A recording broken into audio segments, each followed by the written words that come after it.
আসসালামু আলাইকুম। আজ আপনাদের সাথে শেয়ার করব হাতে কাটা সিমাই বা চুষি পিঠা। এটা গ্রাম অঞ্চলে খুবই জনপ্রিয় পিঠা একটা। আগেকার সময় কিন্তু ভীষণ বানানো হতো, কিন্তু এখন খুব একটা আসলে বানায় না। অনেক কষ্ট হয় সিমাই কাটতে, এজন্য আর কি। তো চলুন দেরি না করে আপনার সাথে শেয়ার করি। তো এখানে আমি চালের গুঁড়িগুলা নিয়েছি। নেওয়ার পরে এটা গরম পানিতে দিয়ে একটু সিদ্ধ করে নিব, সাথে লবণও দিয়েছি হালকা। আর এটা কিন্তু ভালো করে এবার মেখে নিব, সফট একটা ডো তৈরি হয়।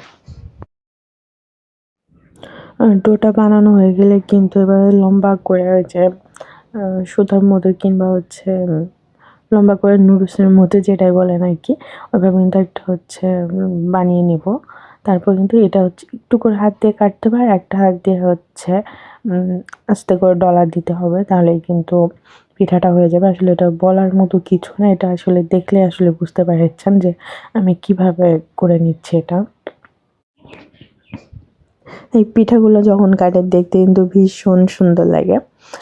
আর চাইলে কিন্তু আপনার এই পিঠাগুলো অনেকগুলো একবার বানিয়ে কিন্তু ফ্রিজে কিন্তু অনেকদিন নরমালি ডিপে এভাবে কিন্তু সংরক্ষণ করে পরে কিন্তু রান্না করা যায়। তো দেখুন কত সুন্দর লাগছে পিঠাগুলো কাটা শেষ। তো এখানে নারিকেল গুঁড়া আর একটু গোটা গরম মশলায় এলাচ, দালচিনি, তেজপাতা এগুলো নিয়েছি। তো গরম পানিতে আমি চিনি, দালচিনি, এলাচ এগুলা, তেজপাতা যা ছিল সেগুলো দিয়ে ফুটিয়ে নিব।